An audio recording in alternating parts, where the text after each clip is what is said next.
My friend offered to help renovate our kitchen, then sent me an invoice for thousands. She said, "You didn't think I'd do this for free, did you?" I refused to pay, and the secret I revealed about her past ruined her business overnight. My husband, Mark, and I bought our house in St. Louis about 10 years ago. It was a solid home, good bones, decent size, great location. But like any older house, it needed updates, and the kitchen was the worst part.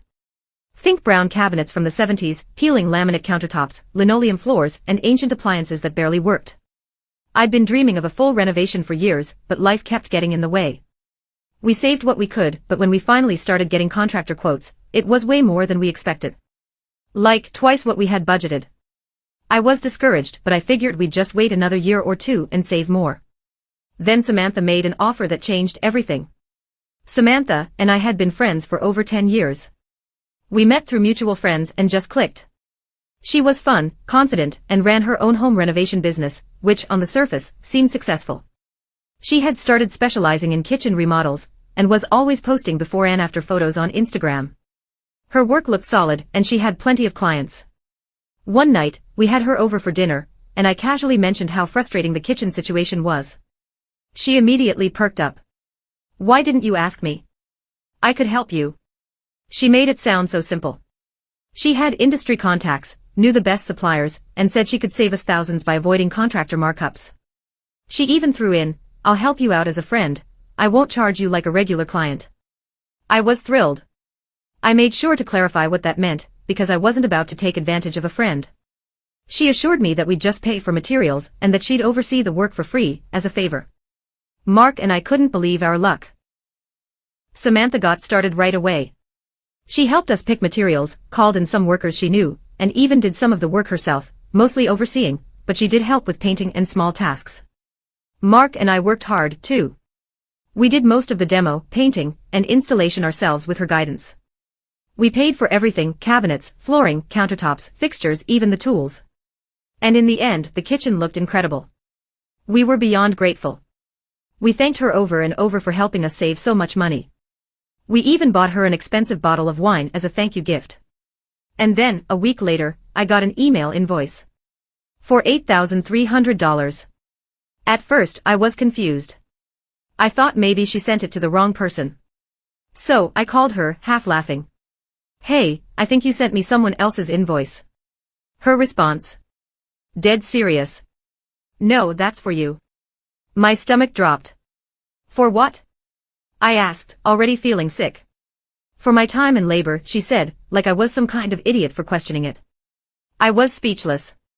I reminded her of our agreement, we pay for materials, she helps as a friend.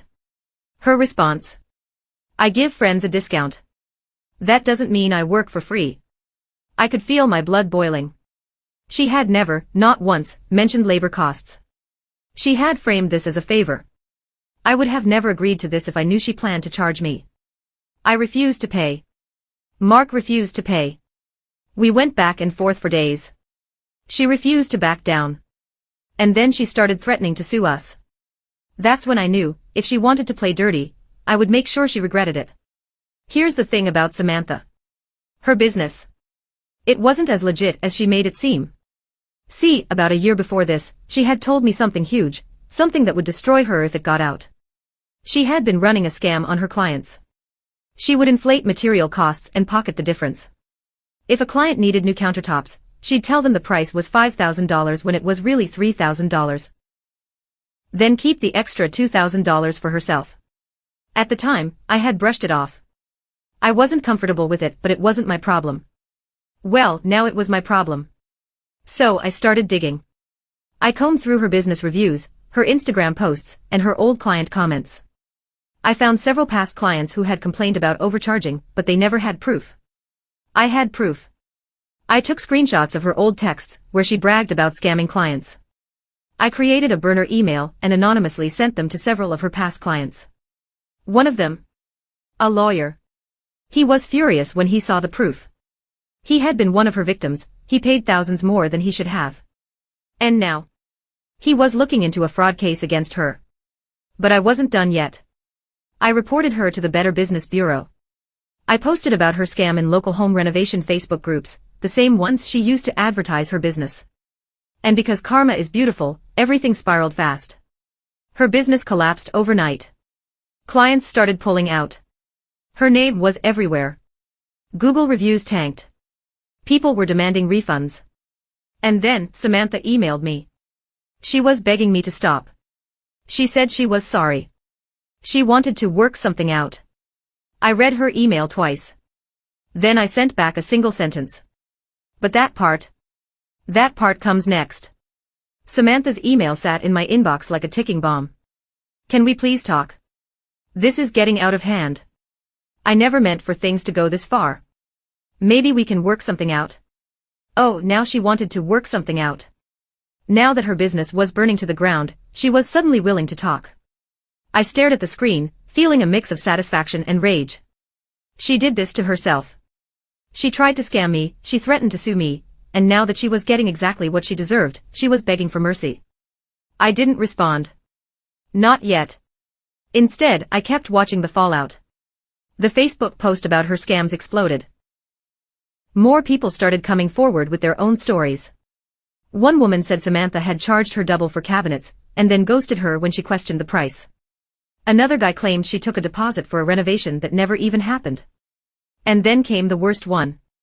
A local news reporter from a consumer protection segment saw the posts. They reached out to some of the people who had been scammed, including the lawyer I had contacted. I found out about it when I turned on the TV one evening, and saw her face on the news. Local home renovator accused of scamming clients, more than a dozen complaints filed. I almost choked on my drink. The news segment laid it all out. Overcharging. Unfinished projects. Clients losing thousands. They even showed screenshots of messages, my messages. Samantha's business wasn't just struggling anymore.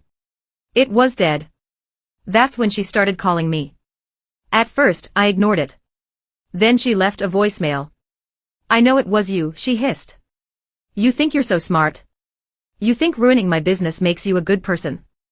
I listened to the whole thing, arms crossed. You're a liar. You're acting like I did something awful, but I was just trying to make a living. You think you're better than me. You're not. And I swear to God, you're going to regret this.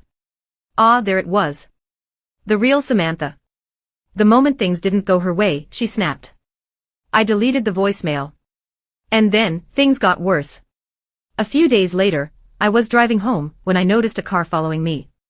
At first, I thought I was being paranoid. It was just some random sedan, right? But every turn I made, the car made too. Every time I slowed down, it slowed down. By the time I pulled into my driveway, my hands were shaking. I sat there for a second, watching the car as it parked a few houses down. And then, just as I was about to get out, Samantha stepped out.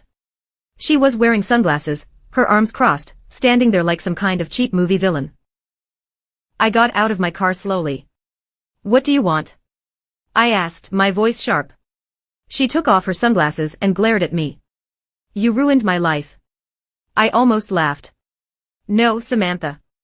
You ruined your own life. Her face twisted with rage. I could fix this, she said, stepping closer.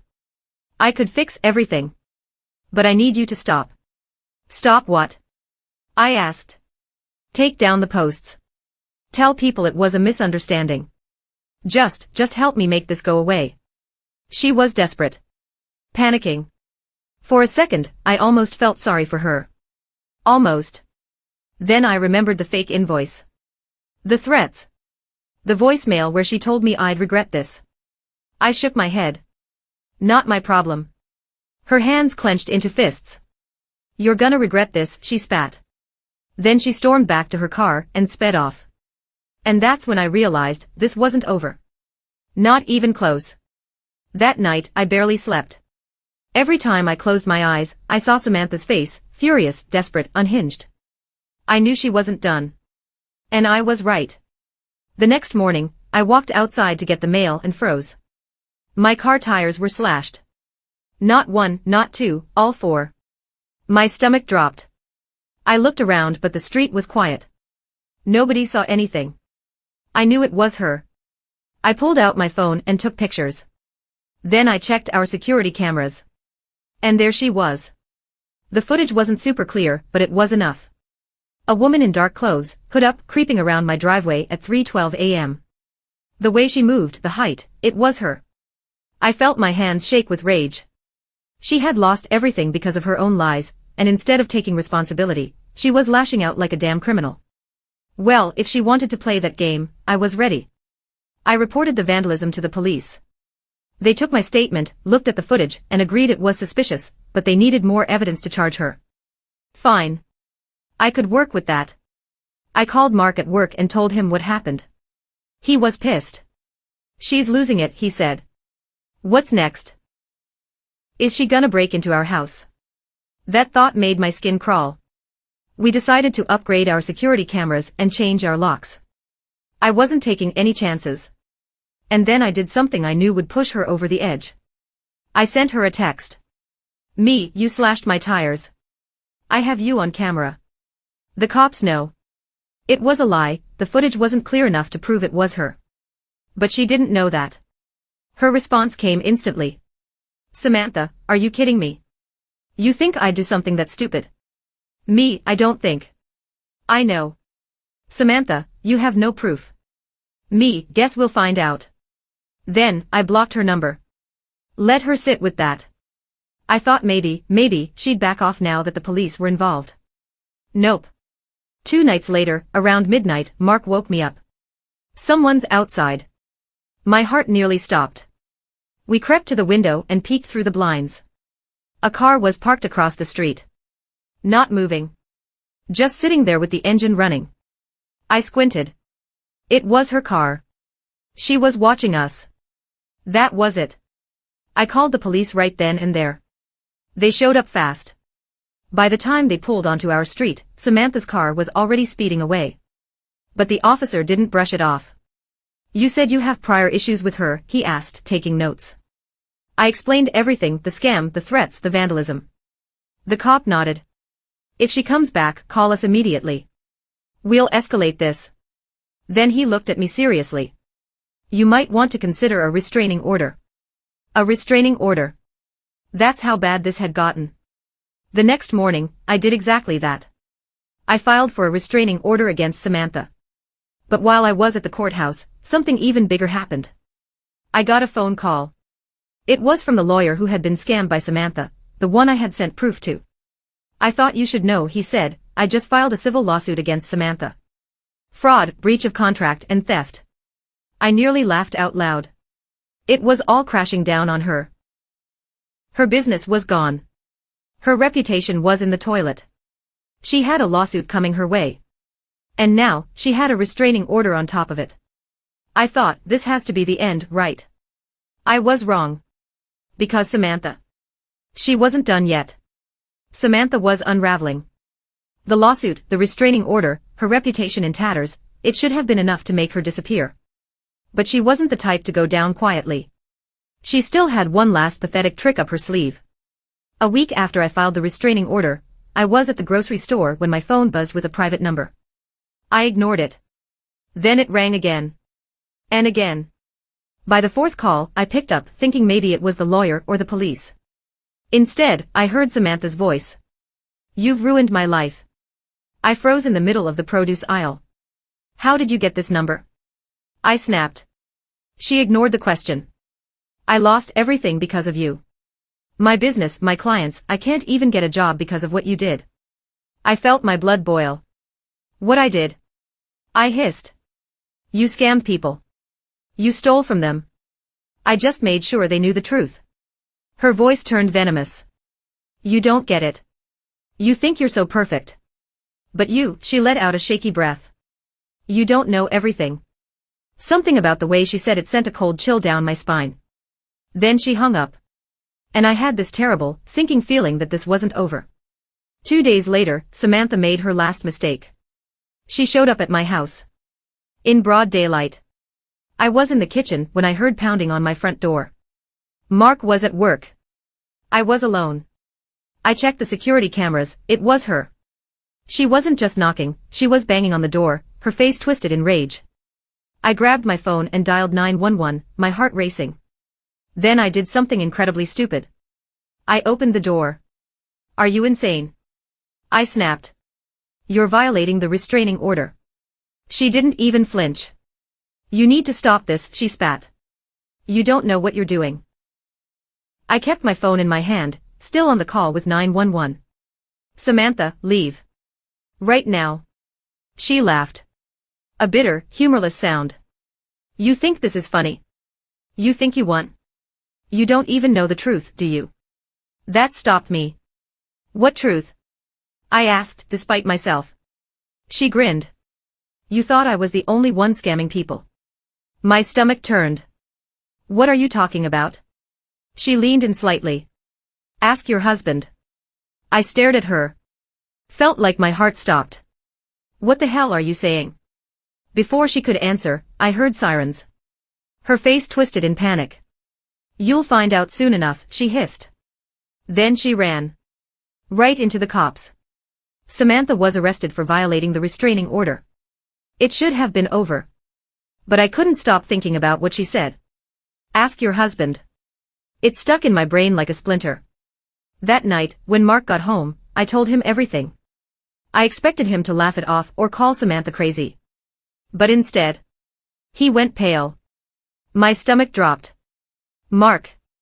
My voice was deadly calm. What is she talking about? He hesitated. And that was all I needed to know. Turns out, Samantha hadn't been the only one lying. Mark had known about her scams for years. Worse, he was involved. Not in the direct scams, but he had helped cover for her.